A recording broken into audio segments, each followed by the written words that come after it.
Hello, Journey family and friends. Welcome to this week's edition of Midweek Conversations. Pastor John Hampton with you, as always, and have a special guest this week. This is Pastor Jeff Swearingen.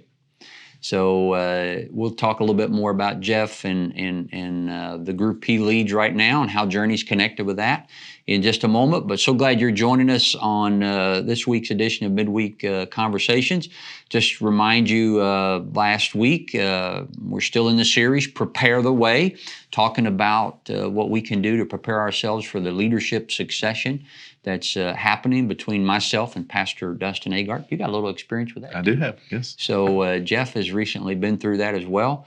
But really encourage you to take a look at the message this past week if you haven't already seen it, and just the match made for heaven opportunity that we have.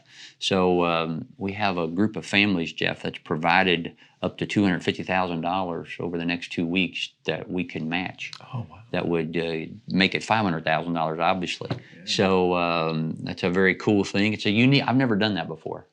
It's a kind of a unique strategy, but we just want to make the most of that. Be good stewards of this unique giving window and opportunity. So check that out and join us in preparing the way.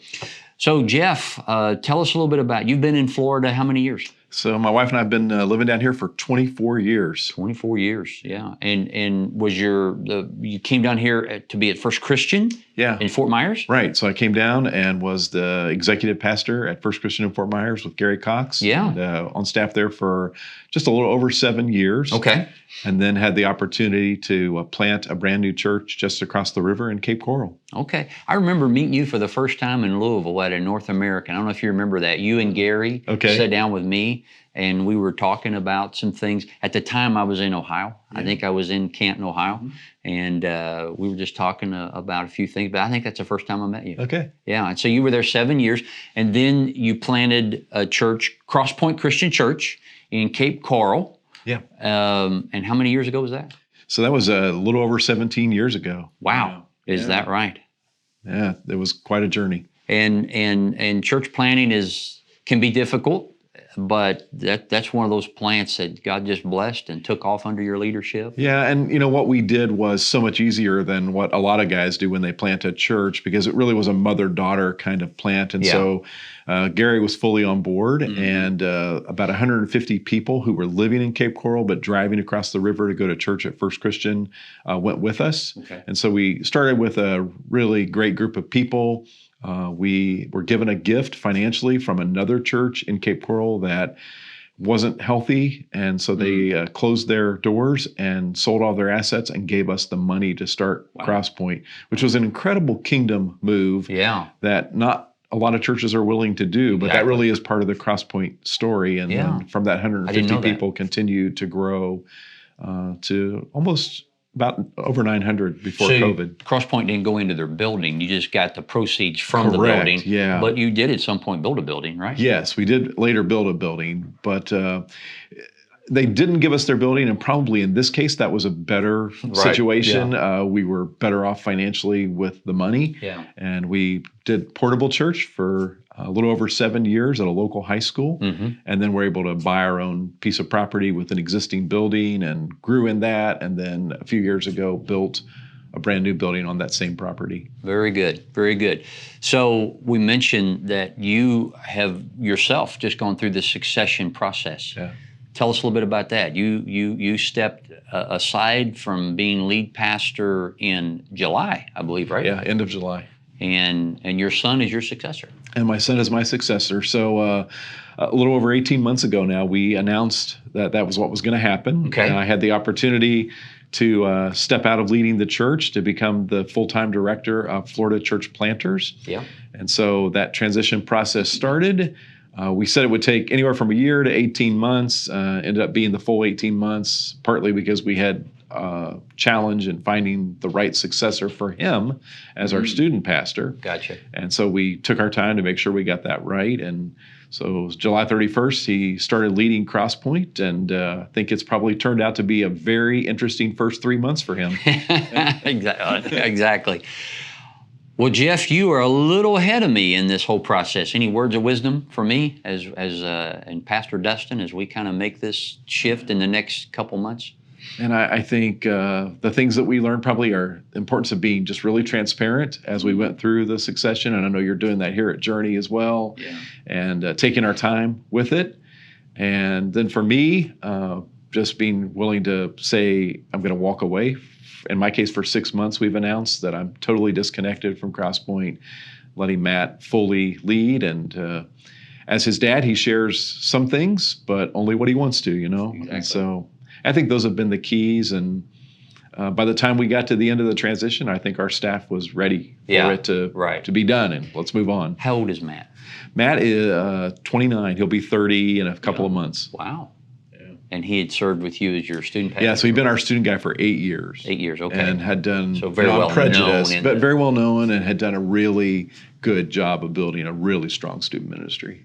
Well, and a lot of those students over that 8-year period, now they're going to become his leaders. Yes. That's the young adults, the young families. So, yeah, I see what you did there. No, that's awesome. You're married. Tell us a little bit about the rest of your family. So Peg and I have been married for 30 plus years. Okay. And we have 2 boys. Matt's our youngest, actually. And our oldest son, Michael, serves at Westside Christian Church in Springfield, Illinois. So both your sons are in ministry. Yeah. That's so cool. It is really cool. And so wouldn't have ever expected that, but I'm thrilled that it worked out that way. Mutual friend Eddie Lowen is the pastor at Westside Christian Church in Springfield. Great church. It is a great And Eddie's been there a long time doing a great job. So your son's in a good spot. He's in a great spot. He's married, and they have a 1-year-old son. So how many grandchildren do you have? 3 total. Matt and his wife Abby have 2. Okay. Tyler, who was almost 3. Yeah. And Allie, who also just turned a year. And you still live in the Cape Coral community? We do. We actually live in North Fort Myers, so just outside of Cape Coral now. Just moved into a new home. But yeah, we're going to continue to live there, partly because we have 2 grandchildren in town. I understand that. I get that.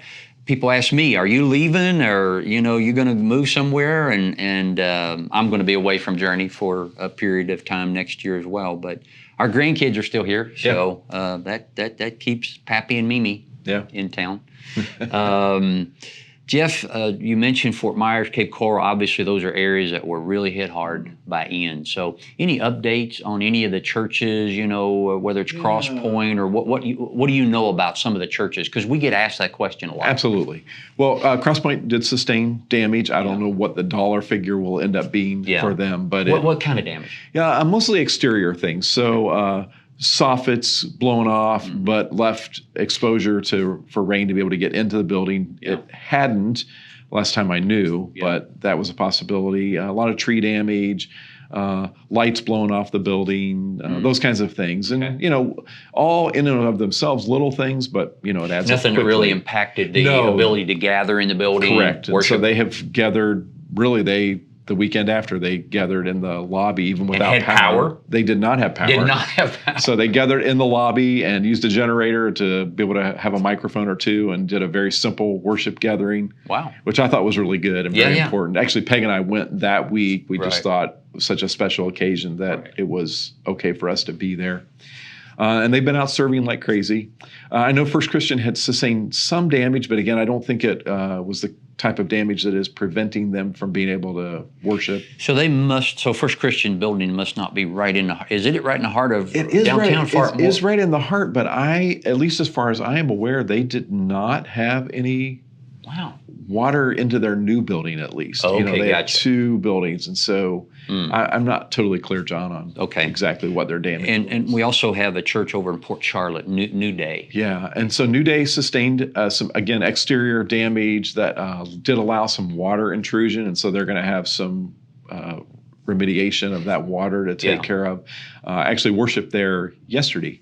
Oh, cool. And so, they're doing an incredible job of serving. IDES has come in and is helping them. And so IDES at New Day is really serving as a hub for all of Southwest Florida, even partnering with Cross Point for IDES teams to come down and help there in Cape Coral. We've sent a lot of people to the IDES website in the past to give International Disaster and Emergency Services. It's a long-time Christian church. relief ministry that just shows up in all these terrible moments, catastrophes, and does a great job. So Pastor Rusty Russell down at New Day Christian Church, he's doing a phenomenal job. Great church. It is a great church, and they're doing really well. But I think they met outdoors.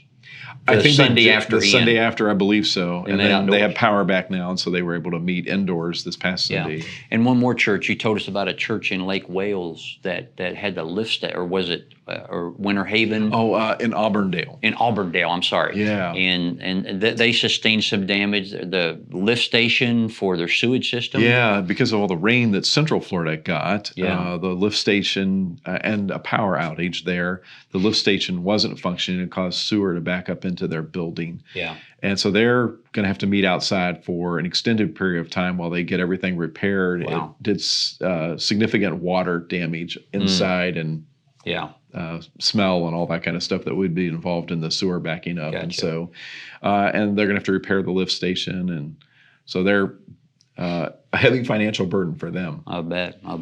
Will insurance help? Insurance will help with some, but it's not going to cover everything. Well, a lot of new residents to Florida found out the hurricane deductible. Yes. And they didn't. And we had people at Journey here saying, "I didn't know there's a different hurricane deductible." Yeah. And it can be quite sizable. Yeah. Yeah. Yeah. I've tried to explain that to some of my friends up north. When won't insurance take care of it? Yeah, but there'll be a significant gap between. Yeah. I think it's 2%. Yeah. Yeah. So, Jeff, in your new role, you stay in touch with a lot of churches. That's part of what you do is figuring things out. But let's talk.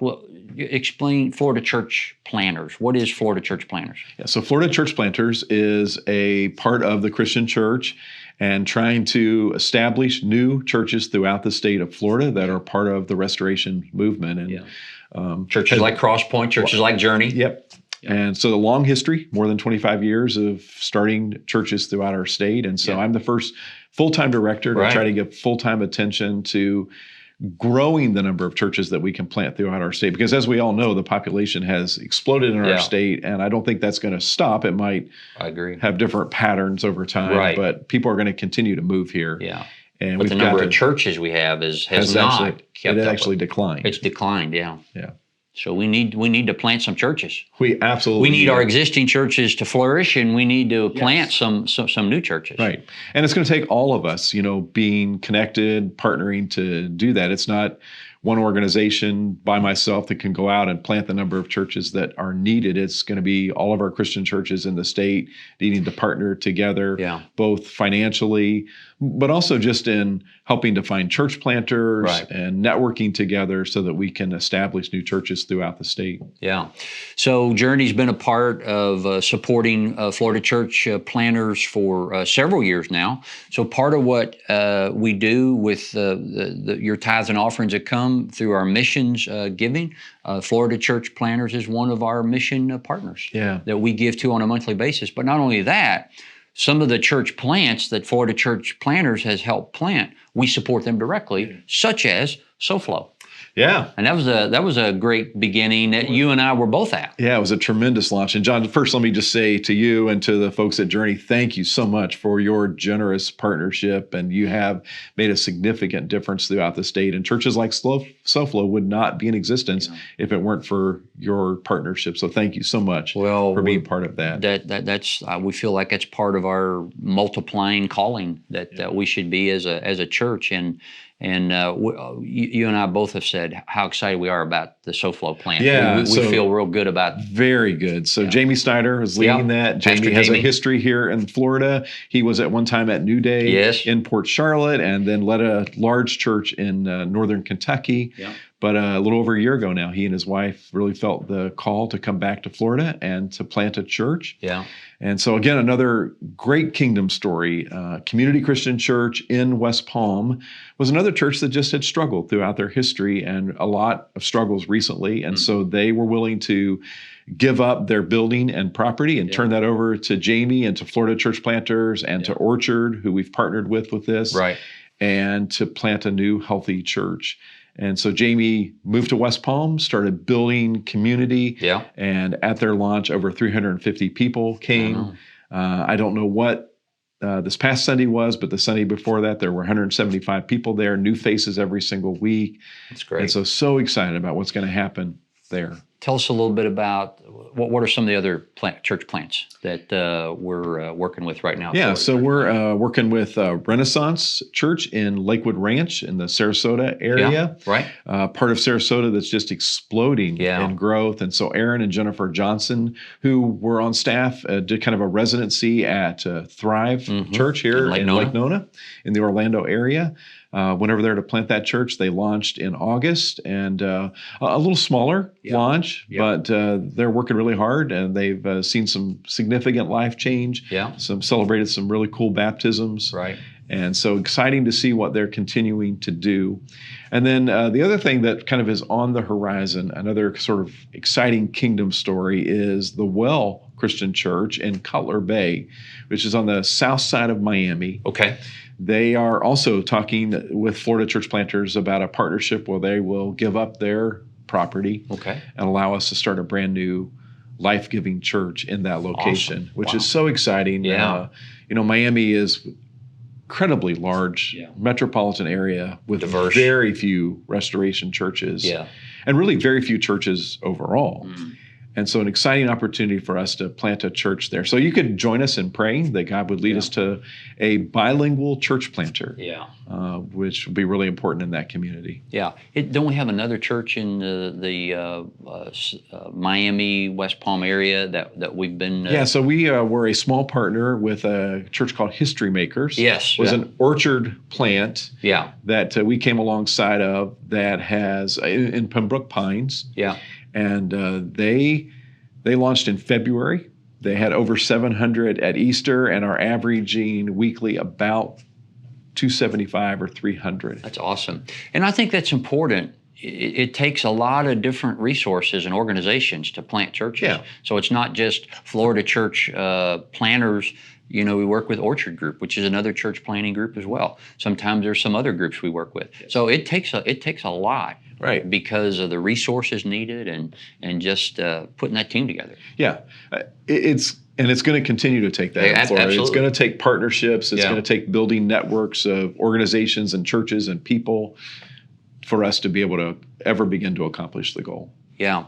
So, Jeff, the website for Florida Church Planters where people can go and check out a little bit more? FloridaChurchPlanters.com. FloridaChurchPlanters.com. And under the umbrella of CFR, one of our Florida church planters started years ago under the umbrella of CFR, which is obviously a key partner. Darren and I just did a message together a couple weeks ago with his book, The Quest, and we gave out like 700 copies of that. Good. So, very familiar. So I think it's important for you, Journey, just to hear some of the stories and meet some of the people that are leading organizations that are making a kingdom impact that we partner with. And that's part of what we do. We can't, Journey couldn't, maybe we could, but it would be a strain to plant a church all on our own. But through partnering with other people and other churches and other networks of churches, we're able to see some great kingdom wins that you've just talked about. Yeah. Any final words from you, Jeff, about Florida church planters or? Well, just, we'd love for you to join us in just praying regularly that God would raise up church planters. Yeah. That's the biggest challenge for us. The harvest is great. Yeah. The workers are needed. Few sometimes. So join us in praying that God will raise those up. Yeah, that's a great way to close out this segment. Jeff, thanks for joining me. Oh, thank you, John. On this week's edition of Midweek Conversations. And again, you can go to FloridaChurchPlanters.com and learn a little bit more and get some more details on some of these stories that Jeff shared of church plants that we're involved with at Journey Christian Church. Hey, thanks for joining us. Really look forward to seeing you this weekend, this Sunday, 9:30, 11:15, Apopka, Lake County, online. However you're going to be joining us, please join us. We'll continue our Prepare the Way series. I just want to be as practical as I can be about how we can excel in that grace of giving that we talked about and introduced this past Sunday, and just talk about what we give from, what we give for, and just some practical ways of how we give, particularly in this season of succession, to prepare the way for a new, exciting era in the history of Journey Christian Church. led by Pastor Dustin Agard, and starting in January of 2023. So check all that out on our website, and I'll look forward to seeing you this Sunday. And as always, we're loving the journey.